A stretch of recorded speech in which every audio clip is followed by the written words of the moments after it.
கோவையில் பெண் கடத்தல் சம்பவத்தில் புதிய தகவலானது வெளியாகி இருக்கிறது. இது பற்றிய விவரங்களை செய்தியாளர் கார்த்திக் வழங்கிட கேட்கலாம். கார்த்திக் வணக்கம். இந்த புதிய தகவல் என்ன, மேலும் என்ன நடவடிக்கை மேற்கொள்ளப்பட இருக்கிறது?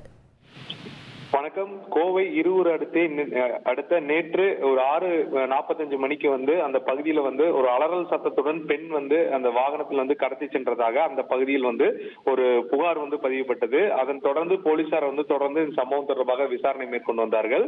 இந்த சூழல்ல அந்த பகுதியில் நடந்த சம்பவத்தை நேரில் பார்த்த பெண்ணிடம் காவல்துறை விசாரணை நடத்தியிருக்கு. அந்த விசாரணை நடத்திய அந்த ஆடியோவை காவல்துறை வெளியிட்டிருக்காங்க.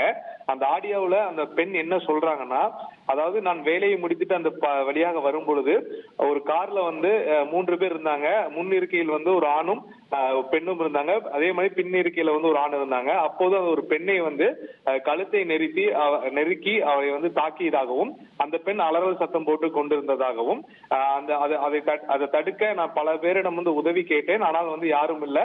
அதுக்கப்புறம் ஒரு சிலர் வந்தவுடன் அவர்கள் அந்த காரை வேகமாக எடுத்து சென்று விட்டார்கள். அதை தான் நான் பார்த்தேன் என்று அந்த பெண் சொல்லியிருக்காங்க.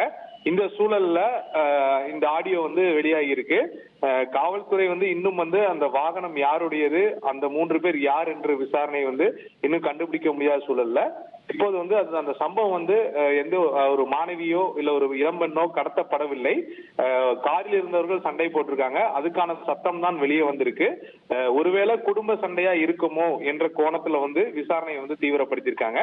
அதே சமயம் இந்த கார்ல வந்தவர்கள் யார், அந்த பெண் யார், அந்த பெண்ணை அவர்கள் எதுக்கு தாக்கினார்கள் என்ற சந்தேகம் எழுந்திருக்கு. மேலும் போலீசார் ஒரு பக்கம் அந்த சம்பவத்தை நேரில் பார்த்தவங்க விசாரணை நடத்தி முடிச்ச சூழல்ல இந்த கார் எந்த பகுதியை நோக்கி சென்றது என்று அந்த பகுதியில் சிசிடிவி கேமராவில் பதிவான காட்சிகளை ஆய்வு செய்து தற்போது விசாரணை மேற்கொண்டு வருகிறார்கள். கோவையில் பெண் கடத்தல் சம்பவத்தில் புதிய தகவல் கிடைத்திருக்கிறது. போலீசார் விசாரணையை தீவிரப்படுத்தி இருக்கிறார்கள். விவரங்களை செய்தியாளர் கார்த்திக் வழங்கிட கேட்டோம். நன்றி கார்த்திக்.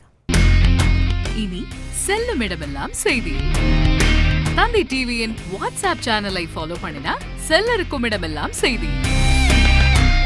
இதோ QR கோட் இப்பவே ஸ்கேன் பண்ணுங்க, ஃபாலோ பண்ணுங்க.